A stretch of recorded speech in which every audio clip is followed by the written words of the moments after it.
बिस्मिल्लाहिर्रहमानिर्रहीम। अस्सलाम वालेकुम नाज़रीन, आप यूट्यूब चैनल देख रहे हैं। मैं इमरान खान हूं। ये एक फैक्ट चेक वीलॉग है क्योंकि डीजीआईएसपीआर ने एक प्रेस कॉन्फ्रेंस की है। ये एक बहुत बड़ा ओहदा है।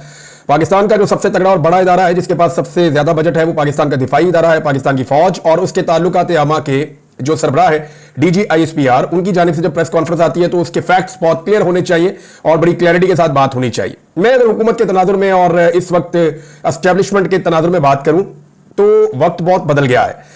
बयानिया जो है ना वो अब हकायक के ऊपर बनाया जाता है। माजी में आप कोई भी एक झूठ बोल देते थे और वो पकड़ा नहीं जाता था, लेकिन अब बहुत ज्यादा टाइम बदल गया है, वक्त बदल गया है। आज से 15-20 साल पहले तक आप ये कह देते थे कि ये ऐसे हो गया वैसे हो गया, उसको चेक नहीं किया जा सकता था क्योंकि फैक्ट चेक का कोई निजाम नहीं था।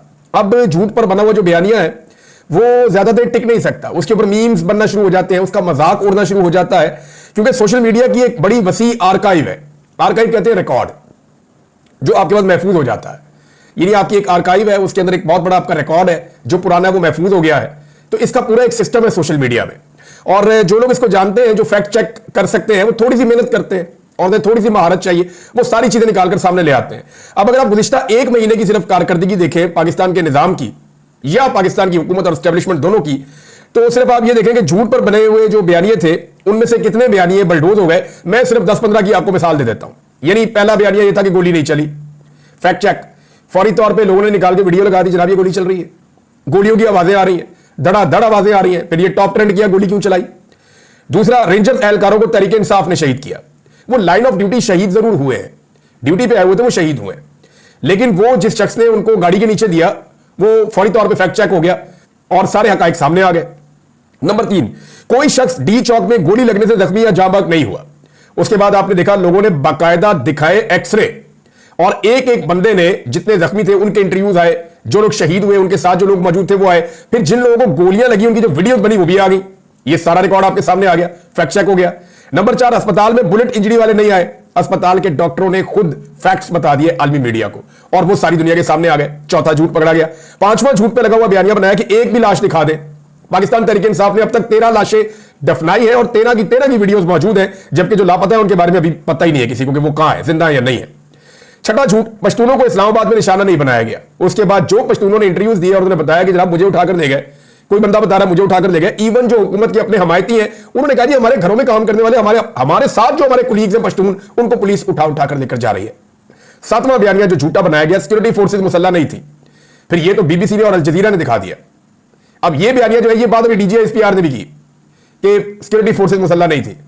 अब उस वक्त से लेकर अब तक फैक्ट चेक हो रहा है सोशल मीडिया के ऊपर, धड़ाधड़ जो है वो वीडियो और तस्वीरें लगाई जा रही है जहां पे सिक्योरिटी फोर्सेज के पास 24, 25, 26 तारीख को हथियार मौजूद थे और वो हथियार चला भी रहे हैं। आठवां, रिचर्ड ग्रेनल का अकाउंट जाली है, यह भी एक जनाब झूठ कर दिया गया और यह क्लेम किया गया, लेकिन वो मेरे ख्याल में 4 घंटे नहीं चला झूठ और वो फौरी तौर पे साबित हो गया। नौवां, साजिद तारड़ जो है वो डोनाल्ड ट्रंप का मुशीर है, यह झूठ भी पिछले 1 महीने के अंदर जो है वो फारिग हो गया। 10वां, महंगाई कम हो रही है जनाब, लेकिन हुकूमती वुज़रा और उनके आदाद शुमार जो सरकारी है वो खुद बता रहे हैं कि महंगाई में इजाफा हो रहा है। इवन गैस के हवाले से मुसद्दिक मलिक साहब ने एतराफ किया कि 850% बढ़ गई है, मजीद बढ़ने जा रही है इमरान खान साहब के जाने से लेकर अब तक। मरियम नवाज जनाब सरकारी दौरे पर बहैसियत वजीर आला चाइना गई, ये एक झूठ बोला गया पिछले 1 महीने में। फिर पता चला वो तो पॉलिटिकल पार्टी को दावत दी हुई थी और ये एयरफोर्स का तैयारा लेकर वहां पे पहुंच गई और कहा जी फकीदुल मिसाल इस्तकबाल हुआ। वो मोहम्मद अली महक साहब ने सारा कुछ खोल के रख दिया। उन्होंने बताया ये तो सारे बंदे उधर लगे फिरते हैं, बड़े अच्छे लोग हैं, लेकिन मेरे भी इनके साथ बड़े अच्छे ताल्लुकात हैं। फिर 12वां जो झूठ इसी 1 महीने के अंदर बहुत, यानी 1 महीने में दर्जनों झूठ पकड़े गए। 12वां झूठ यह था कि रिचर्ड ग्रेनल और गोल्डस्मिथ खानदान का कोई ताल्लुक है और पाकिस्तान एक एटमी कुव्वत है, उसको सरनगू करने की कोशिश हो रही। फिर ट्विटर डिलीट करके नंगे पांव भागे हैं बेचारे, यह भी झूठ पकड़ा गया। फिर पाकिस्तानियों से ट्रंप की टीम पैसे खा रही है, यह झूठ बोल दिया। अब इसके ऊपर वहां अमेरिका में केस भी होने जा रहा है, अब इसके ऊपर से भी भागेंगे थोड़े दिनों, यह भी फैक्ट चेक हो गया। अच्छा जी, 14वां, इमरान खान दहशतगर्दों को पाकिस्तान लेकर आया 2022 में। इसके ऊपर तो मैं तफसीली बात आगे करता हूं ना। ये डीजीआईएसपीआर ने और मौजूदा हुकूमत ने बार बार ये इल्जाम लगाया, गोली मुजाहिरीन ने चलाई, एक ये नया बयानिया भी आ गया और ये डीजीआईएसपीआर ने कहा।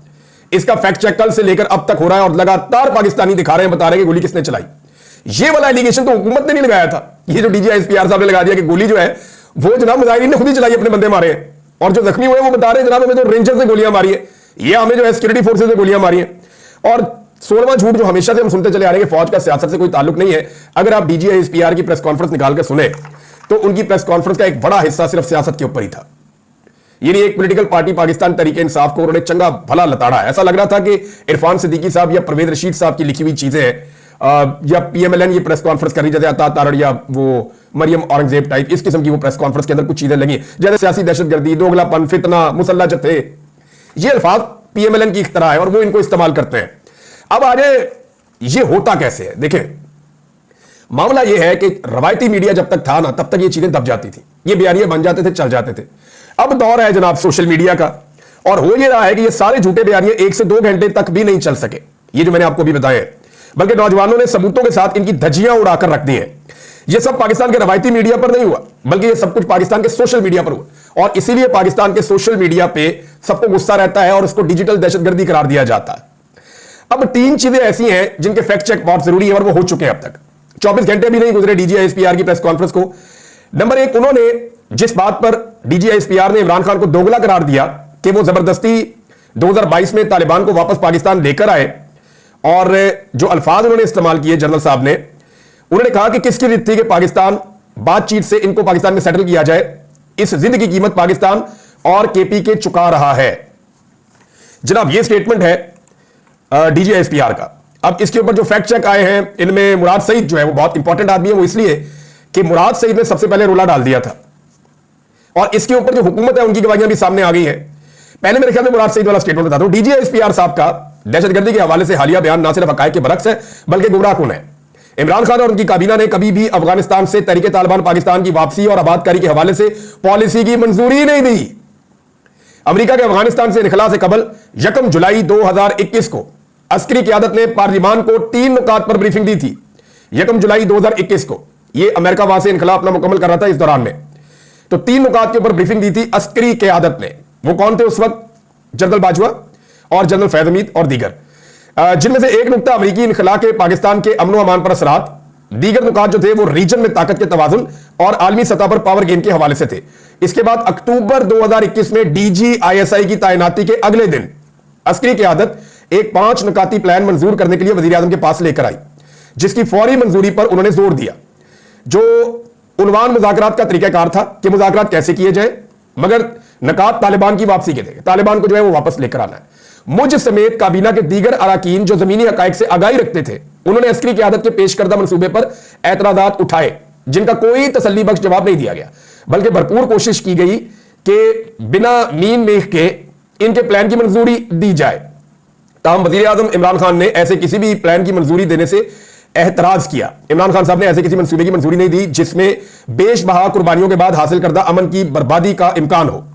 इस मीटिंग में मौजूद तमाम वज़रा गवाही देंगे कि मेरी बातें उस वक्त अस्करी क़यादत को जितनी भी नागवार गुजरी, मगर जो सवालात मैंने उठाए और जिन खदशात का इजहार किया वो मेरे तमाम खदशात दुरुस्त साबित हुए। रिजीम चेंज के बाद जून 2022 में पीडीएम हुकूमत उन्होंने मंजूरी दी, यानी अब जो टीडीपी की वापसी की मंजूरी है वो जून 2022 में हुई है।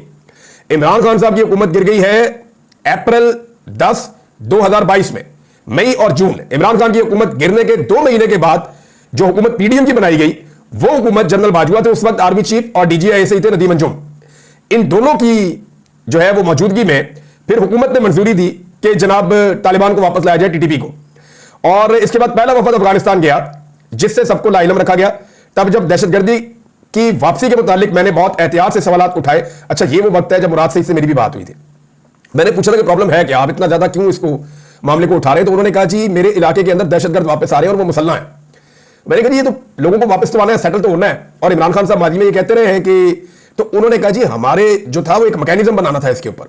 ऐसा नहीं हो सकता कि लोग हथियारों के साथ वापस आए, और जो किसी ने वापस आना है उसका आने का कोई तरीका होता है, और ये हमें लाइलम रखा जा रहा है, और ये मुसल्ला लोग हैं जो वापस आ रहे हैं, और इनके वापस होने से नुकसान होना शुरू हो गया है, और कुछ कार्रवाइयां हो रही हैं खैबर पख्तूनख्वा में। उन दिनों में जो है वो टारगेट किलिंग शुरू हो गई थी, कुछ दहशतगर्दी के वाकयात भी हो रहे थे, और लोगों से भत्ता भी मांगा जा रहा था। तो ये सारे हकायक मुझे मुराद सईद ने उस वक्त बताए थे। उसके बाद मुराद सईद ने एक बहुत बड़ी कंपेन चलाई थी, जिसके बाद मुख्तलिफ दीर के इलाकों में, स्वात के इलाकों में, मालाकंड के डिफरेंट एरियाज में और डिफरेंट पाकिस्तान के इलाकों में बहुत बड़े बड़े एहतजाज हुए थे, जिसमें किसी पोलिटिकल पार्टी का नहीं, सारी पोलिटिकल पार्टीज के और आम शहरियों ने हिस्सा लिया था।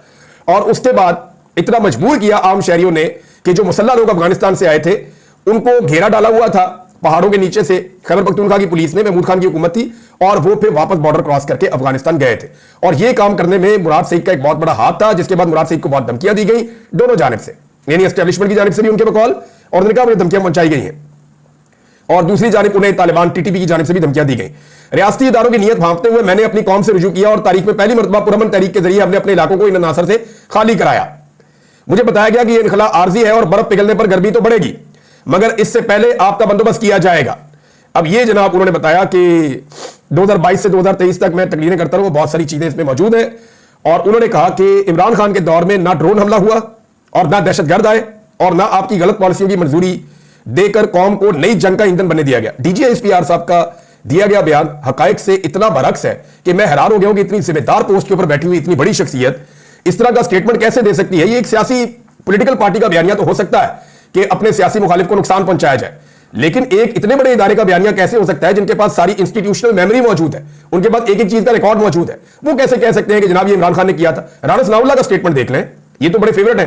ये राना सनाउल्लाह का स्टेटमेंट है जी, 7 जुलाई 2022 जून में मुज़ाकरात होते हैं यानी तालिबान को वापस लाने के हवाले से, और टीटीपी के लिए वफ्द जाता है अफगानिस्तान उसके बाद, और राना सनाउल्लाह साहब उस वक्त वजीर दाखिला थे। राना सनाउल्लाह साहब कह रहे हैं the parliamentary committee on national security unanimously agreed to continue talks with Tehreek Taliban Pakistan.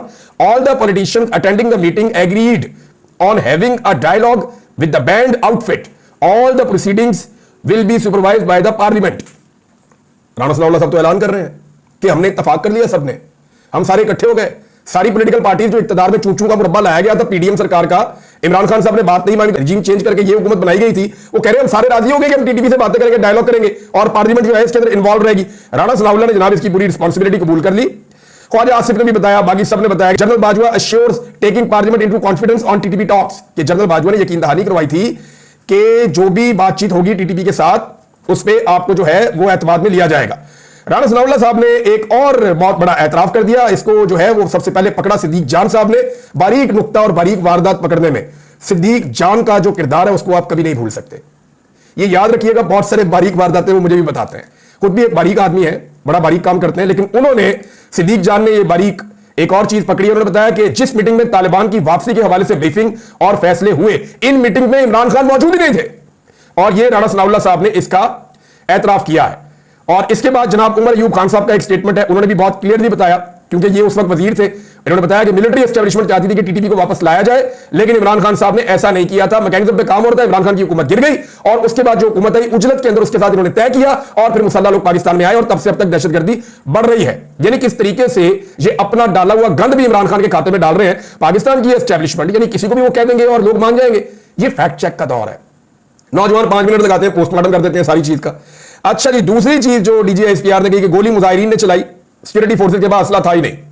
अब जनाब मैं अगर आपको दिखाना शुरू कर दूं तो मैं आपको कम से कम भी 2 दर्जन 3 दर्जन वीडियोस अब तक मैं डीजीएसपीआर के बयान के बाद से लेकर अब तक देख चुका हूं, जिसमें दिखाया जा रहा है कि पुलिस और फौज जो है वो वहां पे मौजूद है और दिखाया जा रहा है कि किस तरह फायरिंग की जा रही है। और एक भी वीडियो अभी तक हुकूमत ऐसी प्रोड्यूस नहीं कर सकी जिसमें मुजाहिरीन की जानिब से सिक्योरिटी फोर्सेज के ऊपर फायरिंग की जा रही हो, एक भी वीडियो, जबकि बहुत सारी वीडियोस प्रोड्यूस हो चुकी हैं जिसमें सिक्योरिटी फोर्सेज की जानिब से मुजाहिरीन के ऊपर डायरेक्ट फायरिंग की जा रही है।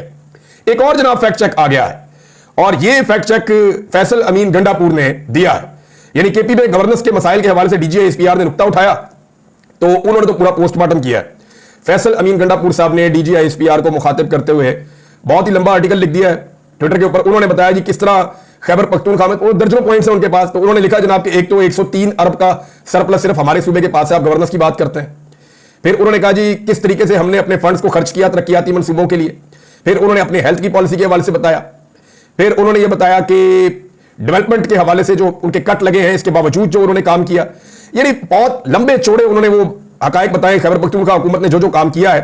तो यहां पे एक सूबे की हुकूमत के ऊपर डीजीएसपीआर को तनकीद करना जो है वो नामुनासिब है वैसे, क्योंकि उनका काम नहीं है ये कि वो गवर्नेंस के मामलात के अंदर दखल दें। वो ये कहते हैं कि गवर्नेंस बुरी है खैबर पख्तूनख्वा की, जिसकी वजह से फौज को कुर्बानियां देनी पड़ रही हैं, तो उन्होंने अपनी गवर्नेंस गिनवाई है।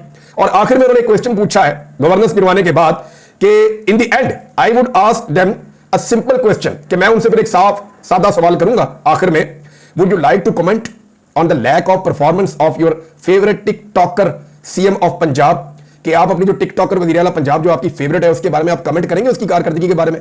निस्त मार दिया पकड़ के सूबे का। एजुकेशन की हालत आप देख लें, हेल्थ की हालत आप देख लें, सफाई की हालत आप देख लें, आप पुलिस की हालत देख लें, आप बाकी महकमों की हालत देख लें, किसी जगह टके का काम नहीं हो रहा। लॉ एंड ऑर्डर की सिचुएशन आप देख लें पंजाब के अंदर, कोई चीज इनसे कंट्रोल नहीं हुई। स्मोक की हालत आप देख लें, पहले कई सालों से बढ़ती चली जा रही थी, इस साल तो इतनी बढ़ गई कि ये खुद ही पाकिस्तान छोड़कर भाग गए। तो जनाब यहां पे आखिर में एक बड़ा चुपता हुआ सवाल पूछा, लेकिन जवाब कौन दे इसका। अब नादरीन एक चीज और है, इमरान खान साहब को झुकाने की तमाम तरह कोशिशों के बावजूद जब कोशिशें दम तोड़ गई, पूरा जोर लगाकर देख लिया कि ये आदमी नहीं झुकता, और जो भी ऑफर इसको की जाती है थोड़े दिनों के बाद ये पब्लिक कर देता है। आपको पता है इमरान खान साहब ये ऑफर पब्लिक क्यों कर देते हैं? मैं आपको एक चीज बताता हूं। इंसान जो है ना वो अपने दावे का या अपनी बात का गुलाम बन जाता है। वो एक कहावत है ना, जो बोल जबानों निकल गया वो तीर कमानों निकल गया। तो जो मर्द होता है ना वो बात करते हुए बहुत डरता है और बहुत परेशान रहता है। वजह यह है कि मर्द के मुंह से जब बात निकल जाए ना तो वो तीर कमान से निकल जाता है, फिर उसको अपनी बात के ऊपर पहरा देना पड़ जाता है। ये ऐसा नहीं हो सकता कि जनरल बाजवा की तरह आज आप कुछ कह रहे हैं कल आप कुछ कह रहे हैं, पॉलिसी आपकी बदलती जा रही है, ऐसा नहीं होता। जो मर्द होता है वो खड़ा हो जाता है, डट जाता है, वो ये कहता है मेरे मुंह से ये बात निकल गई पूरी करूंगा। जैसा कि इमरान खान ने कहा कि भाई मैं आखिरी गेंद तक लड़ूंगा, आखिरी सांस खून के आखिरी कतरे तक लड़के दिखाया उसने आपको। उसने कहा मैं नहीं झुकूंगा, मैं डील नहीं करूंगा, उसने ऐसा करके दिखाया। अब बार बार जो भी डील इमरान खान साहब को दी जाती है वो पब्लिक कर देते हैं। उसका रीजन पता क्या है? ताकि मैं इसको पब्लिक करूं, मेरे पास ये ऑप्शन ही ना रहे। इमरान खान साहब डील के अपने तमाम ऑप्शन खुद ही खत्म कर देते हैं। जब भी उनको कोई डील ऑफर की जाती है उनके साथियों की तरफ से तो उसको खुफिया रखने की कोशिश की जाती है, लेकिन इमरान खान साहब थोड़े दिनों के अंदर अंदर वो डील पब्लिक कर देते हैं। उसकी वजह यह है ताकि सबको पता चल जाए और ये डील भी मैं करने के काबिल ना रहूं। तो इमरान खान अपने डील के रास्ते खुद बंद करते हैं। तो मर्द की जबान से जो बात निकलती है वो तो फिर पूरी होनी चाहिए। और देखिए इसमें मैं आपको बताऊं, इंसान का कमाल नहीं होता, ये नीयत की बात है। और अल्लाह रब्बुल इज्जत रखता है। कोई भी आदमी लोहे का बना हुआ नहीं होता, ना इमरान खान लोहे का बना हुआ है। कोई भी आदमी जो है वो ये अल्लाह पे तवक्कल और उसकी मेहरबानी होती है। अल्लाह ताला अपनी ये मेहरबानी उन लोगों पर करता है जिनकी नीयत ठीक होती है। बेशुमार लोग जो है वो ताकत के जोर से कैद के अंदर जाके परेशानियां देखते हुए टूट जाते हैं, लेकिन जिनको रब सब्र दे देता है, हिम्मत दे देता है, ये रब की देन है। इसमें इंसान का कोई कमाल नहीं है। आदमी बड़ा कमजोर है। मैं आपके सामने एक मिसाल बैठा हूं, क्या नहीं मैंने बर्दाश्त किया, लेकिन मेरा मौकिफ मेरे अल्लाह ने नहीं बदलने दिया, और इसके अंदर टक्के की मेरी हैसियत नहीं है। मैं अपने आप को इस काबिल नहीं समझता कि मैं एक दिन की कैद भी बर्दाश्त कर सकूं। मेरा अल्लाह बड़ा मालिक है, मेहरबान है।